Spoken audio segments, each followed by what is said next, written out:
Hello everyone and welcome back to the channel. My name is Drew and you're once again watching Drew the Theme Park Dude. This is my first video in about a month, and that is due to several reasons, such as being gone for California, restarting back in school, and a bunch of other stuff that I'm not going to get into in depth with.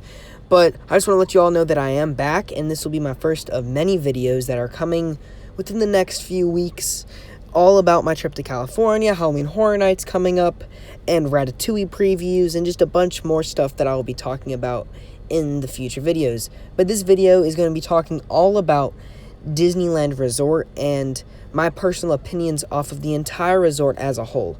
I'll be going more in depth with specific parks, more attraction specifics, and more verses against Orlando in the future. But right now, this is more of a broader experience that I had at Disneyland Resort. I did not decide to film while I was there, like vlog style, just because I'd rather enjoy it since it's my first ever time there. Well, I do still enjoy filming myself and going around. I felt like I would rather more, it was better just to put my phone away and more enjoy the parks, or camera, per se, if you understand what that means. So basically, going on with Disneyland, if you guys don't know, it has 3 main hotels and 2 parks, which can sit in a downtown Disney district. Both parks, Disneyland Park and Disney California Adventure Park, they're both pretty big parks, bigger than I thought, because going into this, main thing I was told is beware if they are small. Honestly, I thought that they weren't too bad. Yeah, Disneyland is a little more cramped and a lot more tight and more compact, but as far as I went for DCA, that was fine. It wasn't obviously as big as Hollywood Studios or Epcot or anything, but it was still a decently sized park for what I was told. So, going into this, Disneyland is definitely, the castle was probably the biggest shocker. I was told it's small, but it was very small. I'm not saying there's anything wrong with that. I'm just saying it was a lot smaller than what I was thinking. So turning around the corner and not being able to see the castle from the end of Main Street was a little shocker, but it was still a neat castle, and it was a neat experience to be able to see something other than the Cinderella Castle here at Walt Disney World that I go to probably at least once a month. Now, going over to DCA, this park is completely unique. There are several unique attractions, and I was able to go into the new land, Avengers Campus. I'll be doing an entire Avengers Campus review, so I'm not going to go too in-depth with this land, but I will say, for the size it is on, and I'll probably say this several times in that other video as well, it is amazing for what they're able to cram in there. From characters, to rides, to shows, to restaurants, to shops. Just in general, the theming, it's just really, really, really, really cool. And any Marvel fan, even if you don't care for the movies, but you just in general kind of like Spider-Man or something, it is 100% worth checking out if you are going in the area. And just alone, that was probably one of the bigger draws that actually wanted me to go to Disneyland this year instead of next year or 2 years ago before the pandemic and all of that. So, continuing going on, Cars Land is home to my personal favorite Disney attraction, down to Rise of Resistance and Flight of Passage. So my favorite attraction at Disneyland that is unique to Disneyland Resort is Radiator Springs Racers. This attraction is 10 times better than Cars, in Test Track, in every single way.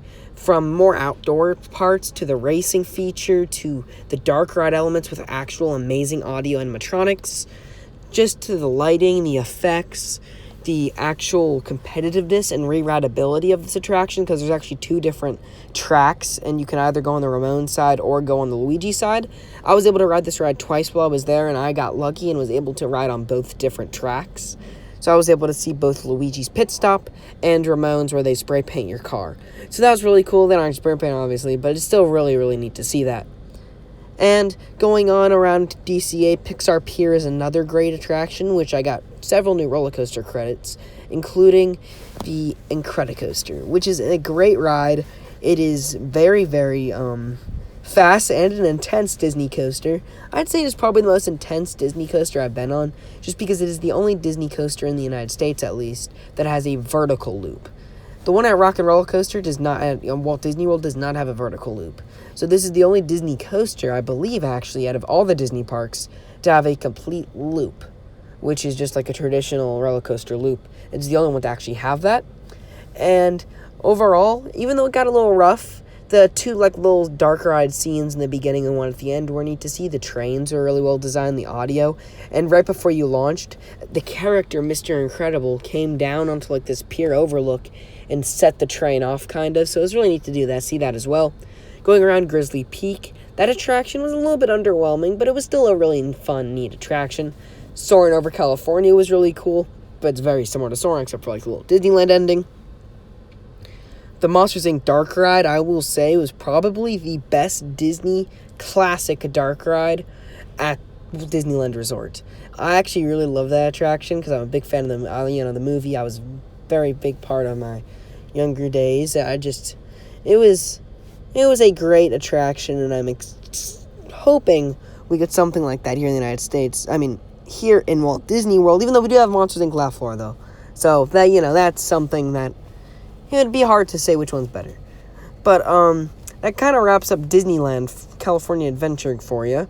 And now heading over take a 180 once you exit the park, and you're entering Disneyland Resort, Disneyland Park, where you have basically Main Street, Great Adventure, Mr. Lincoln, which I did not do, Tomorrowland on your right, which is very tight. There's Space Mountain. I'm going to do an entire versus video against the one in Walt Disney World, because when I rode this one in Disneyland, I will just tell you, it made the one in Walt Disney World look like the Barnstormer. This one is amazing, and it is fast, it is smooth, it is just a great overall attraction. And also, it has a single rider option, which would really help me be able to ride this ride 3 different times on my visit. Continuing on, the Matterhorn, it is a classic Disneyland attraction. It was pretty scary. In my opinion, Expedition Everest and Animal Kingdom is superior. But Matterhorn, it was a neat attraction, and I'd definitely do it again. I would recommend it if you were there.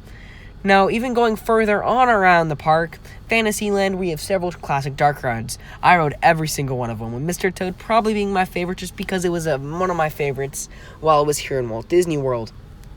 But you also have Pinocchio's Daring Journey, which is another really neat attraction, as well as Snow White's Enchanted Wish, which is the newest attraction at Disneyland Park. And I actually really thought that attraction was well done. I liked the new ending scenes, and it wasn't as scary, I guess. But yeah, it was really neat. And now you go back down to Toontown.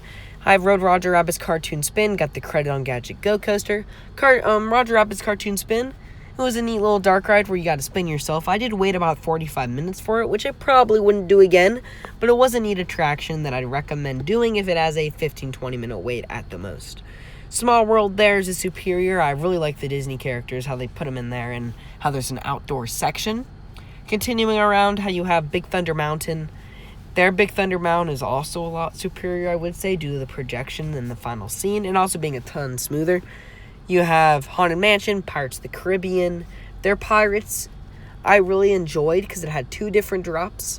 Their Haunted Mansion I was not able to experience because I didn't have the time. Same with Splash Mountain, but both did look to be very similar to the ones here, and it'd be hard, I guess, to say which one is better. Galaxy's Edge, it's the exact same. I also did ride the Rise of Resistance because I wanted to see if there was any differences. And there's a couple different differences, like there's a darker gray in some stuff. I don't know why I noticed that, but there isn't any noticeable differences. So I will say Galaxy's Edge is very similar. And that kind of does Disneyland. Well, actually, no, how could I forget Adventureland? I rode Jungle Cruise, the new Jungle Cruise, tons of sea references, which is the Society of Explorers and Adventures.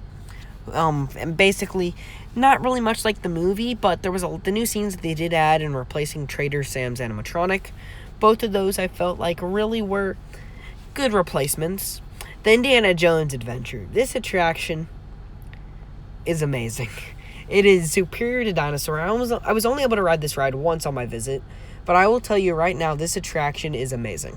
And I'm gonna probably do my own video where I do verses against Dinosaur as well. And now going on to one of my final topics is the fireworks. Mickey's Mixed Magic. I really do enjoy this show. And at first I even said it was better than Happily Ever After. I don't know what got into me because it 100% isn't, but it isn't a horrible show either. I really think it is more of a happy kind of party vibe than a actual emotional, big end of the night, end of your trip kind of fireworks show. But But I did enjoy it, and I did like to see how they incorporated Main Street USA, and that was probably the biggest highlight for me with all the projections and the music. The soundtrack is amazing, and that alone does put it as one of the best Disney shows I have ever seen.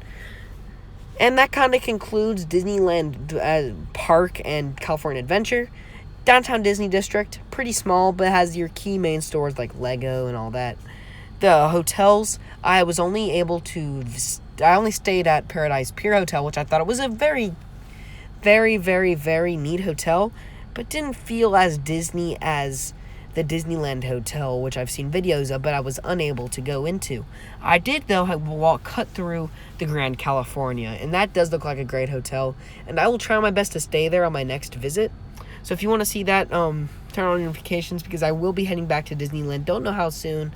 Probably will not be incredibly soon, but will probably not be any much longer. So that kind of concludes my overall overview of the resort. Will I say it is better than Walt Disney World as a whole?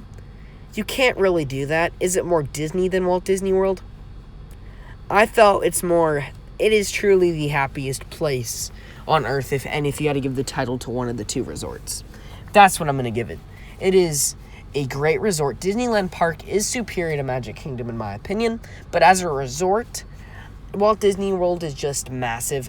You give Disneyland the same amount of room as the Walt Disney World, then I could see them, because I'm very excited to see Disneyland Forward, and with that project, with tons of new attractions, this could make it top Walt Disney World for me. But yeah, if you have any questions, comment down below, and I will be sure to answer them. Make sure to stay tuned for a Universal Studios Hollywood video coming soon, as well as several more, including Halloween Horror Nights opening night. I will be there opening night, September 3rd, with express passes, going through every single maze, being able to give full reviews, going to be able to try to see if they'll allow POVs on opening night, but if not, expect Scare Zone walkthroughs and so much more on opening night. For that, September 10th, I have my Ratatouille preview, so expecting a complete review off of that attraction, as well as opening day of the 50th anniversary celebration at Epcot. I will be there. I'll try to park over into Magic Kingdom to see their fireworks show on October 1st. And that is kind of the three major highlights. But I also will be going on a Disney cruise September 23rd. So there will be a little video drought, not as long as a month, but maybe a week or two during that time period. But I will be filming full-on vlogs for that trip. So do not worry if you were a little disappointed that I didn't film vlogs for this trip. I'm sorry this video is getting a little bit lengthy, but thank you guys so much for watching. I hope you all have a great rest of your day, everyone. See ya. Bye.